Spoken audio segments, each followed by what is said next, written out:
మాతృదేవోభవ, పితృదేవోభవ.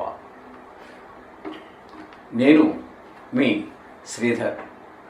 నా phone number 9295909819. ఇప్పుడు మనము 16వ తారీఖు జూన్ నెల 2025 నుండి 30వ తారీఖు జూన్ నెల 2025 వరకు గోచార పక్ష ఫలితాలు, అంటే ఈ 15 రోజుల దాన్ని పక్ష ఫలితాలు అంటారు. ఈ పక్ష ఫలితాల్లో గోచార ఫలితాలు ఏ విధంగా ఉన్నాయనేది సశాస్త్రీయమైన పద్ధతిలో తెలుసుకునేటువంటి ప్రయత్నించారు. మిథున రాశి వారికి 16వ తారీఖు జూన్ నెల 2025 నుండి 30వ తారీఖు జూన్ నెల 2025 వరకు, అంటే 15 రోజుల పాటు గోచార ఫలితాలు ఏ విధంగా ఉన్నాయో మిథున రాశి వారికి తెలుసుకునే ప్రయత్నం చేద్దామండి. ఇక్కడ మిథున రాశి వారికి జన్మంలోనే బుధుని యొక్క సంచారము 23వ తారీఖు వరకు, తదుపరి 24వ తారీఖు నుంచి ఈ నెలాఖరి వరకు మొత్తం 2 జాగాల్లో, అంటే జన్మంలోనూ ద్వితీయ స్థానంలోనూ బుధుని యొక్క సంచారం జరుగుతుంది.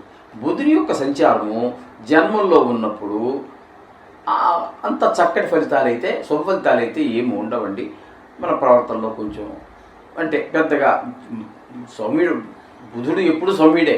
ఏ విధమైన చెడు అలవాట్లు వాటికి ఉండదు, మాటలో కఠినత్వం ఉండదు, చాలా చక్కటి స్వభావం కలిగిన వాడే. కానీ మిగతా గ్రహాల యొక్క ప్రభావం కూడా ఉంటూ ఉంటుంది. కాబట్టి ఇక్కడ బుధుని యొక్క సంచారం అంత అనుకూలమైనటువంటి పరిస్థితులు లేకపోయినప్పటికీ కూడా మనకి ద్వితీయ స్థానంలో 24వ తారీఖు నుంచి 30వ తారీఖు వరకు సంచారం చేస్తున్నారు. అంటే 7 రోజుల పాటు ఇక్కడ సంచారం చేస్తున్నారు ద్వితీయ స్థానంలో.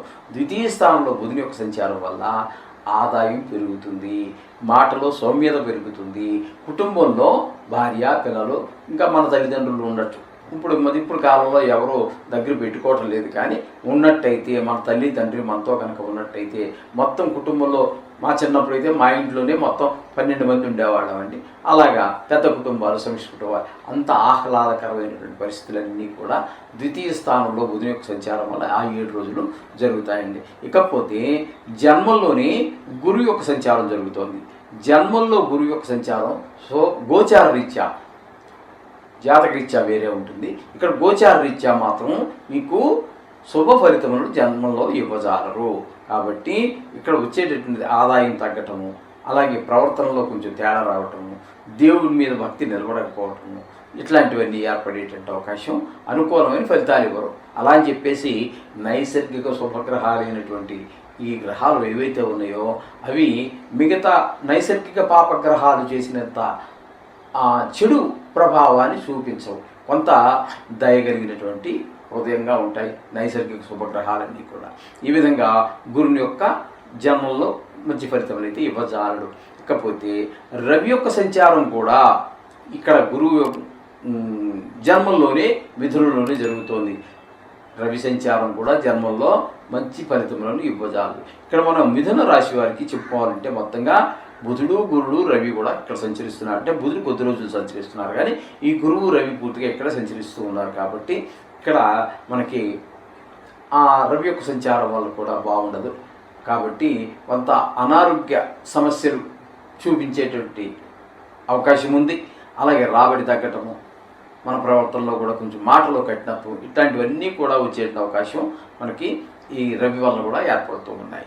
ఇకపోతే ఈ మిథున రాశి వారికి తృతీయ స్థానంలో కుజుడు, కేతువు ఇద్దరు సంచరిస్తున్నారు.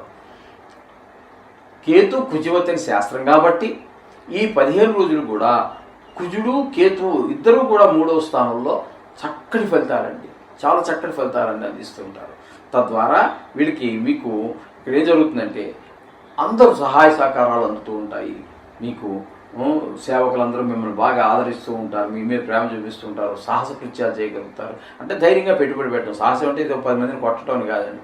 ఏదైనా ఒక నిర్ణయం తీసుకోవాలన్నప్పుడు ఓ సాహసోపేతమైన నిర్ణయం తీసుకుంటారు. పెట్టాలా, ఇందులో పెట్టుబడి పెట్టాలా వద్దా, ఇట్లాంటి మన డౌట్లు కొన్ని ఉంటాయి కదా. అప్పుడు మీరు ఖచ్చితంగా సాహసోపేతమైనటువంటి నిర్ణయాన్ని తీసుకోగలుగుతారు. అలాగే మీకు అందరూ కూడా మంచి మిత్రులుగా ఉంటారు. శత్రువులుగా ఉన్నవాళ్ళు కూడా మిత్రులుగా అయ్యి వాళ్ళ యొక్క మీరు ఎవరి దగ్గర నుంచి ఏం ఆశించినప్పటికీ, అంటే అప్పు కావచ్చు లేదా మాట సహాయం కావచ్చు, వాళ్ళ దగ్గర నుంచి ఒక ప్రేమ ఆశించవచ్చు. ఏది ఆశించినా కూడా మనసా వాచా కర్మణ అందరూ కూడా మీ సహాయ సహకారం అందిస్తూ ఉంటారు. ఈ యొక్క కుజుడు కేతు వల్ల 2 గ్రహాలు కూడా పరిపూర్ణమైనటువంటి మీకు కలిసి ఉండటం, ఈ వీరిద్దరికి కొన్ని రాశులకి అంత అనుకూలం కాకపోయినా ఇక్కడ మిథున రాశి వారికి మాత్రం ఖచ్చితంగా ఈ కుజుడు కేతువు ఉండటము, వీళ్ళ ఇద్దరి యొక్క యుతి ఉండటం వల్ల మరింత మీకు శుభప్రదమైనటువంటి ఫలితాలన్నీ ఇస్తారు. ఇందులో సందేహం లేదు. ఈ విధంగా ఉంటుందండి. ఇకపోతే భాగ్యస్థానంలో రాహు యొక్క సంచారం జరుగుతుందండి. భాగ్యస్థానంలో రాహు సంచారం అనేటువంటిది అంత శుభప్రదమైన ఫలితాలు ఉండదు. తండ్రి గారితో మనకి ఇక్కడ మాట రావటము, లేకపోతే వారు మనం ఒక మాట అంటారు, లేకపోతే మనం తిరిగి అనకూడదండి. తండ్రి గారు అన్నా కూడా తిట్టినా కూడా దాన్ని మీరంటే ఎవరైనా సరే తండ్రి గారు కనుక మందలించినా తిట్టినా వారు ఏం చేసినా కూడా దాన్ని ఆశీర్వాదంగా స్వీకరించాలి. ఈ విధంగా తండ్రితోటి ఆ విధమైన ప్రవర్తన జరపవలసి ఉంటుంది. దాన ధర్మాలు, వాహన సౌఖ్యం ఇట్లాంటివేవో ఏదో గుడికి వెళ్ళాలనుకున్నారు, వెళ్ళలేరండి. జేబులో డబ్బులు ఉంటాయి, టికెట్ బుక్ చేసుకుని కూడా ప్రయాణం క్యాన్సిల్ చేసుకోవాల్సినటువంటి పరిస్థితులు ఉంటాయి. ఇప్పుడు గుళ్ళకి ఇదివరకుట్లాగా ఫ్రీగా వెళ్ళేటువంటి పరిస్థితి లేదు కదండి. దానికి 6 నెలల ముందు నుంచి బుక్ చేసుకోవాలి. కళ్యాణోత్సవం కావాలంటే సంవత్సరం ముందు బుక్ చేసుకోవాలి. మరి ప్రజలు ఎక్కువైపోయారు, గుళ్ళు తక్కువైపోయాయి. మిగతా గుళ్ళ దగ్గరికి వెళ్ళారండి, ఆ దేవుడి దగ్గరికే వెళ్ళాలి. అందరికీ ఇదే ఆలోచన. దీనివల్ల అనేక రకాల సమస్యలు. గుళ్ళోకి వెళ్ళడానికి సమస్య ఏంటండి, ఇలా వెళ్ళి అలా వచ్చి దర్శనం చేసుకొచ్చేదానికి గుళ్ళో ఖాళీగానే ఉంది, మన ఇంటి పక్కనే గుడి, వెళ్ళాం, అక్కడికే వెళ్ళాలి అంతే. మరి కొన్ని కోట్ల మంది వెళ్ళిపోతే ఎక్కడండి మరి ఆలస్యం అవుతుంది, అనేక రకాల ఇబ్బందులు ఉంటాయి. సరే కానీ మరి ఏం చేద్దాం, కాలమాన పరిస్థితిని బట్టి పోవాల్సిందేటువంటిది. అలాగా దర్శనానికి వెళ్ళాలి, ఏదో దేవుడికి సంబంధమైనటువంటి యాత్ర చేసి రావాలి అనుకుంటే కూడా ఇబ్బంది పడతాం. ఒకవేళ వెళ్ళొచ్చు, వెళ్ళాక అక్కడ కొన్ని ఇబ్బందులు ఉండొచ్చు, అక్కడికి వెళ్ళాక కొంచెం వాంతులు అవ్వచ్చు, మోషన్స్ అవ్వచ్చు. ఇవన్నీ కూడా నాకు కూడా స్వానుభవాలండి. కాశీ ఎప్పుడు వెళ్ళినప్పటికీ వాంతులు, విరోచనాలు. సరే ఎక్కడి నుంచి వచ్చినప్పటికీ చాలా ఇబ్బంది పడే వస్తూ ఉంటాను. అంటే ఆ తృప్తి మాత్రం మిగులుతుంది. ఆ పరమశివుని విశ్వనాథుని దర్శనం చేసుకున్నాం కదా అనేటువంటి తృప్తి వరకు మిగులుతుంది. అట్లాగా మీకు 9వ స్థానంలో రాహుగ్రహ సంచారం వల్ల ఇబ్బందులు కొన్ని ఇప్పుడు మనం చెప్పుకున్నలాంటి ఇబ్బందులన్నీ ఎదురుపడే అవకాశం ఉంటుంది. ఇకపోతే 10వ స్థానంలో శని యొక్క సంచారం జరుగుతుంది. 10వ స్థానంలో శని యొక్క సంచారం అని చెప్పుకోవాలి అన్నట్టయితే వృత్తిపరమైన ఇబ్బందులు ఉంటాయి, వ్యాపారం తగ్గుతుంది. వృత్తిపరమైన ఇబ్బందులు అంటే రకరకాలు ఉంటాయి.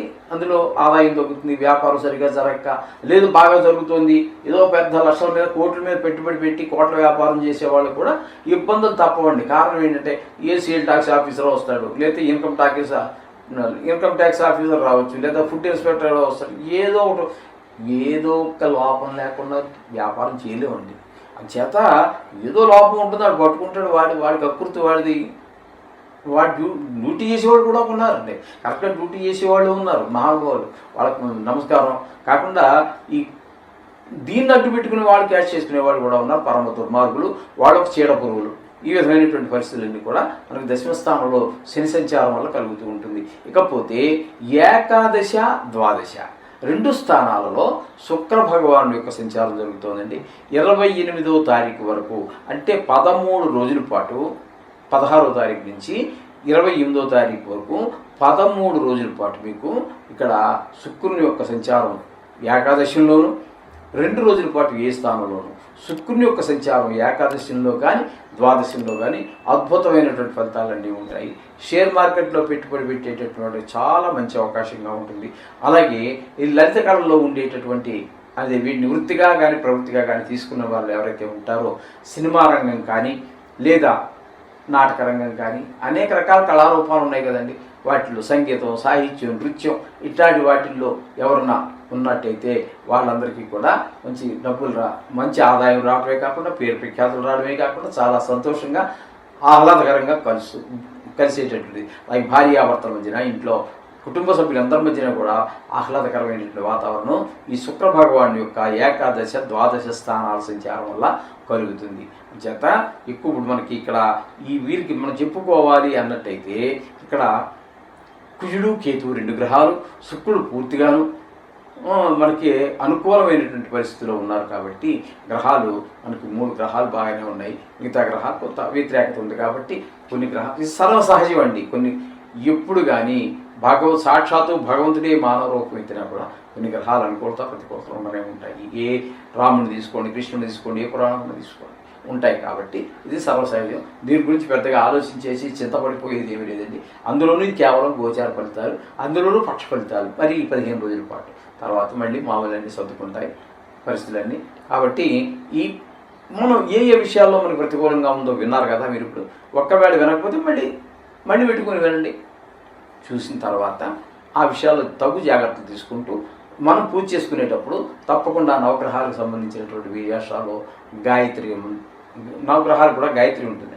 ఆ గాయత్రియో ఏదో ఒకటి మనం చెప్పుకున్నట్టుగా అది ఏదో శ్లోకాలు ఏదో చదువుకున్నట్టయితే మీకు ఈ చిన్నపాటి అవరోధాల నుంచి చాలా ఈజీగా బయటపడిపోతారు.